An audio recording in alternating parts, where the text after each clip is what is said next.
So there's a lot of talk about self-driving cars in the media, and weirdly, they don't really often mention Tesla very much, which I find unusual. But I wanted to take a drive to Trader Joe's today from my house, and we will see exactly how much of the driving the Tesla can do itself. I will count the number of times that I interact with the controls while it's on autopilot, so how many interventions I have to make, and I will also show on the screen whether the vehicle is on autopilot or not. So this should be pretty interesting. Let's see how close Tesla is to full self-driving. I do not have their latest full self-driving beta, so this is just the general public's version of the software that is available when you get a car now. So let's see how it does. I have Autopilot Hardware 3. I have MCU 1, and this is a 2018 Model X P100D with the full self-driving option included. This is the regular public release. This is December the 15th, and let's see how it does. Now, we can't turn the autopilot on yet because this road doesn't have lane markings on it. When we see a little gray icon here, that will show when the autopilot is available. So this part of the drive, the new full self-driving beta could probably handle, but this one cannot. So we will see how soon we get that software update to the masses. But once we get out of this neighborhood, we should be able to go onto full self-driving. I'm going to turn on autopilot, navigate on autopilot as well, because that will allow it to take interstate interchanges and pass cars that are going slower as well.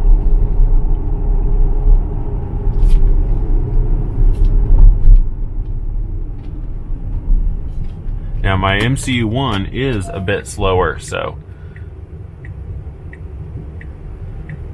Trader Joe's, there we go. Go ahead and select it, and the coast is clear, so we can go ahead and go. There's our autopilot eligibility. On we go.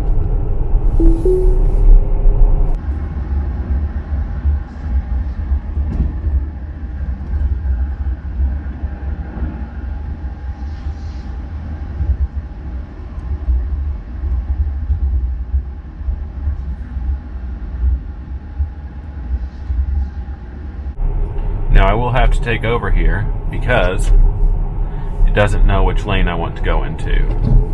So autopilot is now off.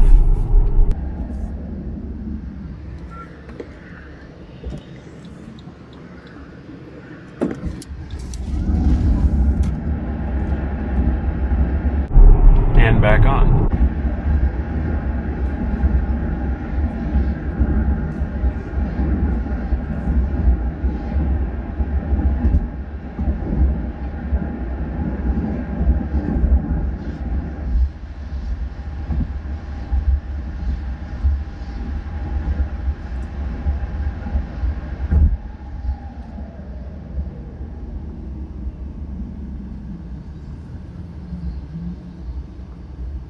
Now the autopilot cameras are up here, so it can't see what color the traffic light is, but my guess is it will follow this truck here and I won't have to do anything, and that was correct. That's what ended up happening. I can see it's green now.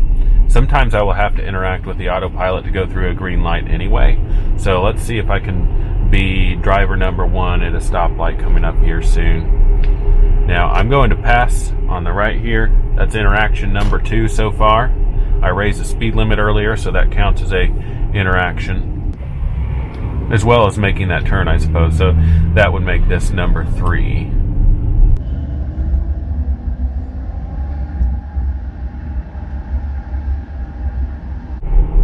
Now autopilot will not pass slower vehicles on city streets yet. On the interstates, it will. So we will probably see it proactively pass some people, but it doesn't do that on city streets just yet. It doesn't quite have the confidence, I guess. Now I have to confirm that I want to go through this green light by pulling the little autopilot stalk here towards me once. You can also press on the accelerator instead, but normally I will use the autopilot stalk. So sometimes, even when the light is green, the car will want you to let it know that you do indeed want to drive through the light. If it's red, however, it will just stop. If you don't do anything, if it asks you if you want to go through the green light and you don't really reply to it, it will stop at a green light, so you do need to pay attention. However, it does not do this at every green light. It seems like it's the busier lights that it will ask for permission to continue through, though I'm not certain what the logic is.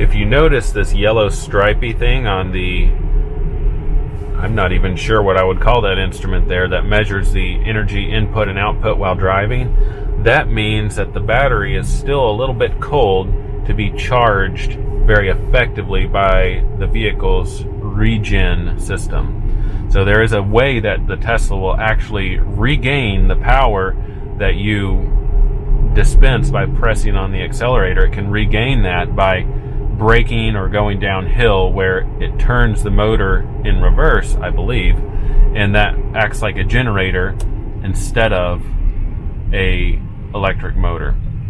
Now you notice that we just stopped for a red light here. It saw it turn yellow and it proactively stopped without me having to do anything.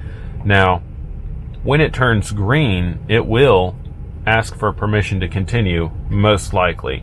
So we'll see how it reacts. I know it will normally have a chime when the light turns green too, to help you pay attention.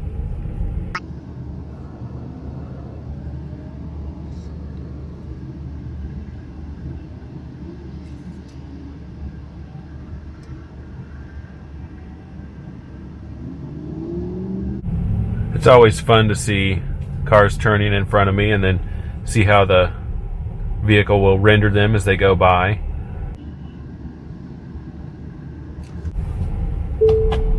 So I had to vote for it to continue, and that took probably about 1.5 seconds longer than your typical Tennessee driver would want you to take to go ahead and go through the light. However, that's still faster than the people that are on their cell phones at the lights.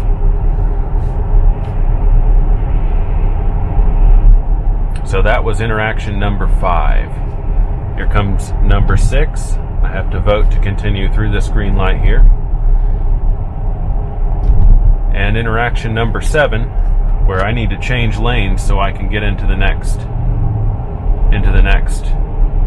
lane so I can continue on my route. Now it's not letting me change lanes. It doesn't identify this as a road where you can just change lanes. So I may have to disengage autopilot, which will be interaction number 8, which I'm going to go ahead and do. Autopilot is now off. So this yellow stripy thing here that I was talking about earlier, that means that the battery's too cold for electricity to be efficiently poured back into it by the regeneration system that kicks in when you hit the brakes or let up on the accelerator. So we will see that go away as the battery warms up and it's able to be a little bit more efficient as a result. It's kind of cool to see all these cars on the display here. It's pretty accurate to real life here.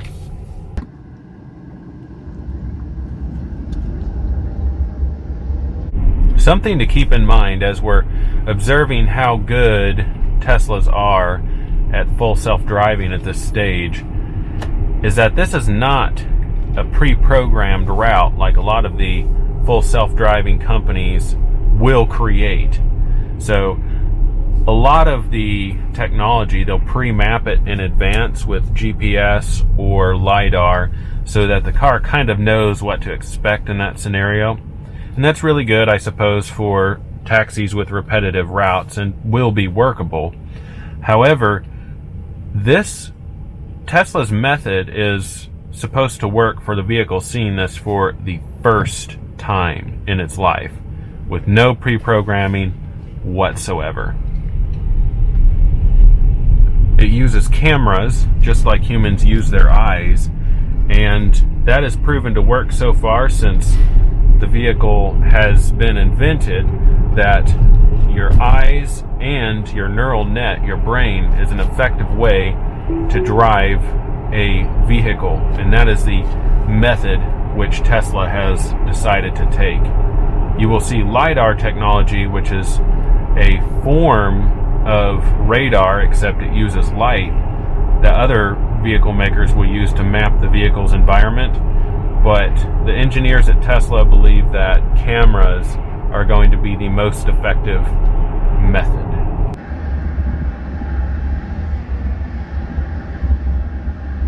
I believe this is interaction number 9 here, where I will change lanes to prepare for the interstate on-ramp.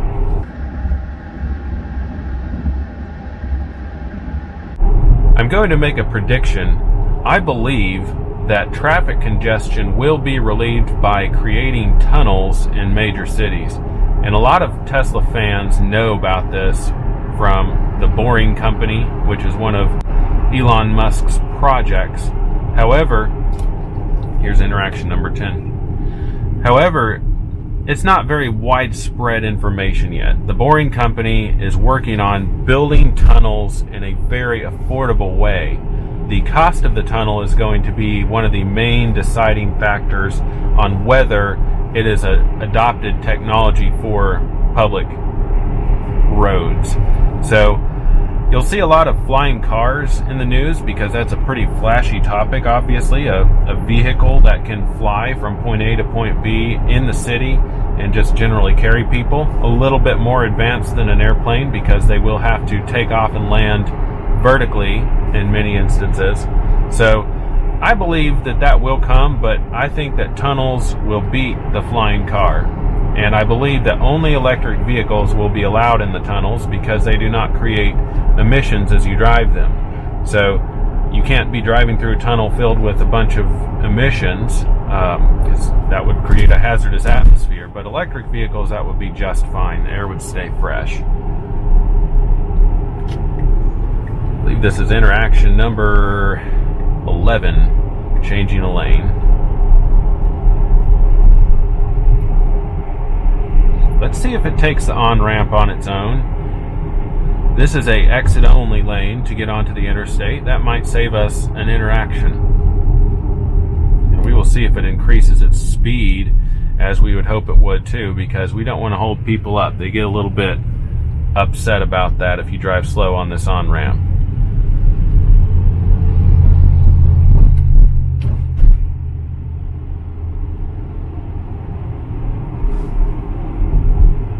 Yep, it is taking the on-ramp. We could be good here. High curvature detected. Navigate on autopilot limited. It sure is taking a slow time getting on here. This is a really slow speed to be getting on this interchange. And let's see how it handles this lane ending. Seems to do fine. Good job. Glad that car was not in the way. And we have yet another lane ending. And I need to bump up the max speed to 70. So that would be interaction number 12, I think. I'm sure somebody in the comments will let me know if I have miscounted.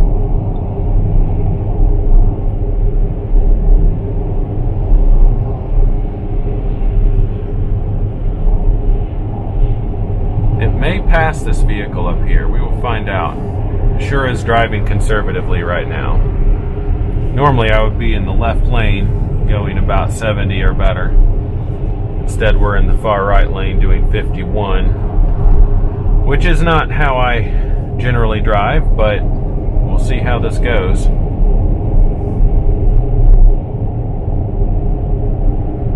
I believe it's staying in this lane instead of passing this truck up here because we have an interchange coming up in 0.8 miles. So that is likely a cause for its conservatism here.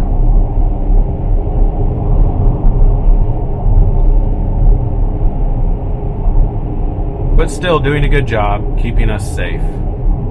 This would be the proper lane for the interchange up here, so it should not need to make any changes.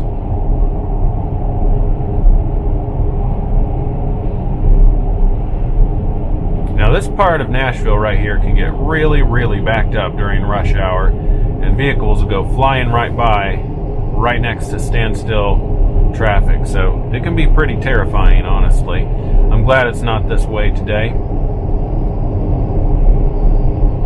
Alright, it's depicting that it's taking this exit here, which is great. And now this exit will split into west and east sides.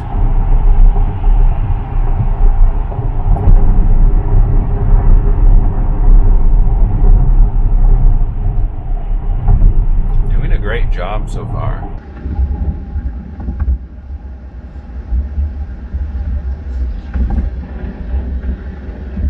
We only have 1.6 miles of relatively simple in-town interstate sort of traffic here before things get complicated and we deal with this part. Now this is some heavy traffic. I don't really like driving in it. I'll be happy to give that chore to Autopilot. Looks like I wanted to change lanes there for a second, but then noticed that that lane was ending, so changed its mind. And it just moved into a faster lane here, but it's at 55, which could irritate this guy with this really big truck behind me. Let's see what he looks like on the camera.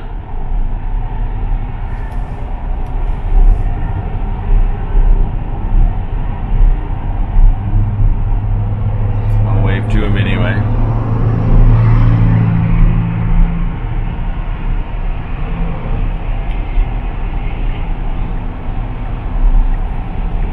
It is taking the exit. It is changing lanes to follow route, which is good to see. Now this exit should split into sort of a east and west routes.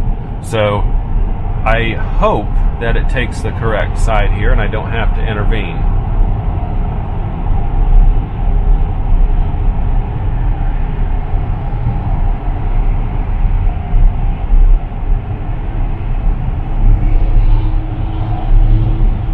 Now remember, to know whether we are on autopilot or not, watch for this blue icon. That is how you can tell whether we are on autopilot.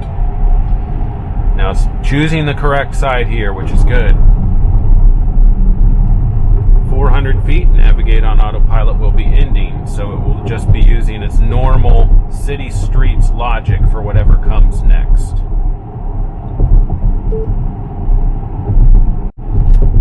See how it takes this ramp. It's a pretty sharply curved ramp. Expect some deceleration here. And it did, handling it quite well. This is a very sharp curve. Look at it drive itself. Now this lane will end, and we will need to merge over into the next one. And let's see how it handles that. Looks like the coast is clear, so we are actually pretty safe to let it do its thing. Vote to go through the light, and it merged seamlessly. Good job. A little bit of unexpected braking there, and now we are stopping for traffic control. That was interaction number 13, to vote to go through that light. And I am counting autopilot disengages as an interaction.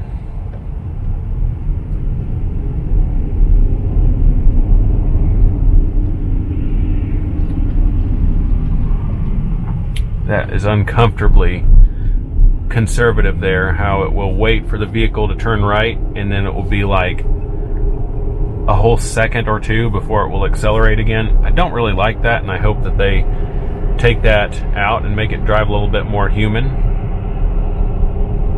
because the people behind me don't really expect me to slow down for that long for traffic turning right.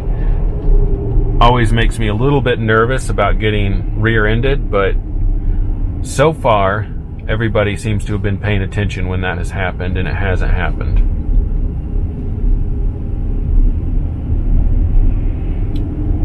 Now this is a very busy part of Nashville. This is the Green Hills area. There's a big mall up here, and naturally a whole heck of a lot of traffic for it.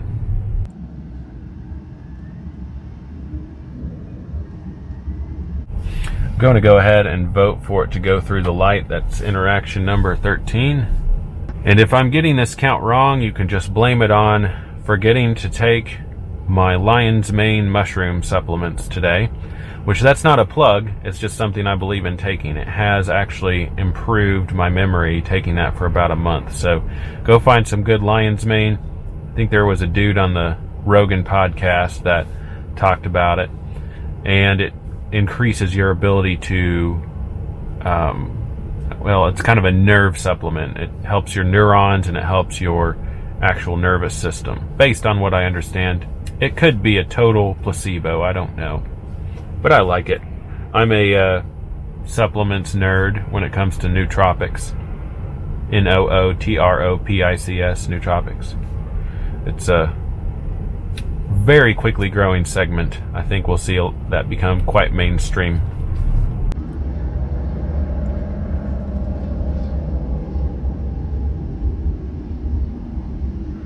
The Made in China Model Y is soon to be released in the Shanghai factory for sale in China, which, by the way, the Model 3 has been outselling pretty much the next 4 competitors combined, and it's quite possible that the Model Y will be even more popular than the Model 3 in Shanghai, China.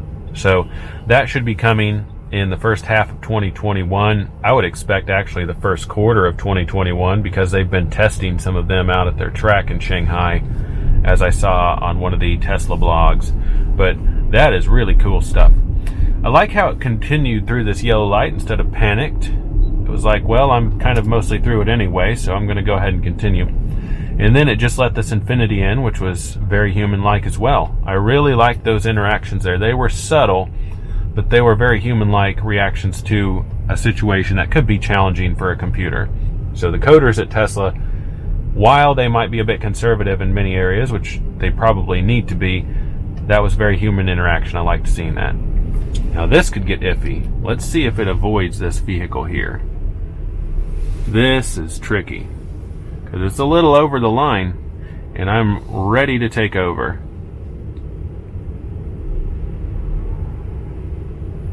We got traffic on the left.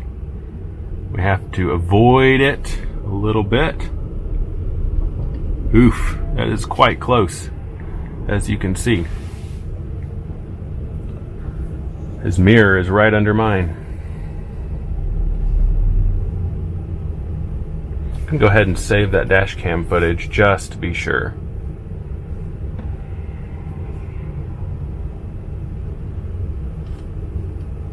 But yeah, that should clear just fine there. And it does. That was very close. I'm not sure if it knew it was there or not. All you need is an inch or so, as one of my old friends who owned a body shop liked to say, but that's pretty close.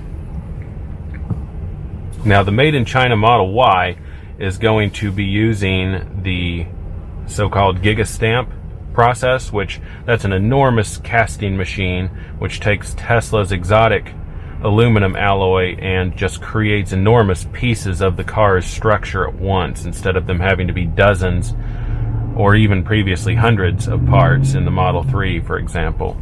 So that's going to create in milliseconds large portions of the vehicle, which will of course cause the cost of constructing them to go way down. That's going to also be used in the gigafactory in Texas. Some are calling it Terrafactory, I believe, because it's going to also make batteries. And the factory in Germany as well. So no other automaker is building enormous chunks of the vehicle at once. These are the biggest casting machines in the world, and they had to be custom ordered for Tesla. So being able to essentially print vehicles almost is going to be hopefully able to allow them to catch up to the demand for their cars, because right now they cannot produce enough cars to meet their demand. People are waiting weeks and weeks and weeks to receive their vehicles. One other method that Tesla is using to take over market share is they are building factories in the areas that the fulfillment's actually going to happen in. So for example, they're building cars in Germany, they're building cars in China, they're building trucks and cars in Texas, and they're building cars in Fremont, California. And that allows the logistics to be simpler to ship those vehicles to their actual end customers, rather than build all the vehicles in one place and then ship it worldwide. They reduce the carbon footprint and improve the logistics by building them closer to home. Let's see if it lets this guy in. He's got his blinker on. He's being a little bit unaggressive, but yes, that was a very good interaction there. Stayed in its lane, let the guy in, and now he's turning, or not. That was conservative, but it did a good job. Interaction number 16. Continue through the light, please. Trader Joe's is coming right up. I'm pretty impressed with how this has handled some complex situations here in Green Hills. The truck that Tesla is building, the Cybertruck, for which I do have a pre-order and have been endlessly excited for, that is being built once the factory in Texas has been completed. That will be the place that the Cybertruck is built. And that factory is coming together faster than any factory Tesla's ever built. And the Shanghai one came together quickly, and the Germany one came together fairly fast as well. But the one in Texas is really cruising along.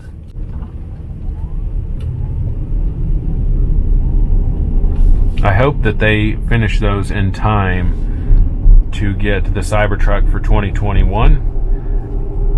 As I can hardly wait. I think I'm reservation number 21,000 and something. I ordered it night of its announcement, so it shouldn't be too long down the wait, unless the geography has something to do with which ones they fulfill first, rather than the order of when you reserved it.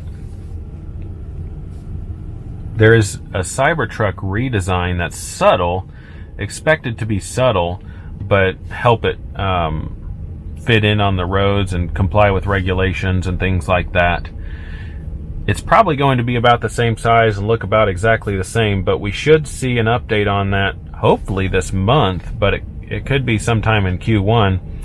Mr. Musk has teased the possibility of a Cybertruck update in the next few weeks lately. So be looking for that. There will be a ton of news stories out on it, regardless of how much info the update contains. We should see that soon. And here we are at Trader Joe's. I'm going to go ahead and disengage. This is interaction number 17. And we'll see if I can even fit in here. I might need to drive up on the curb a little bit. But hey, it's an SUV. And there's a Model Y. Beautiful, beautiful vehicle. And I can park back here. This isn't bad. There's a few spaces, but also an impatient driver behind me. I'm going to try to take this spot here.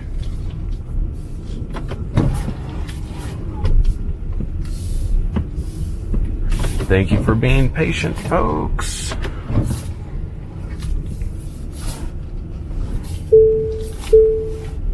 Now, this does have a self-park feature of some kind.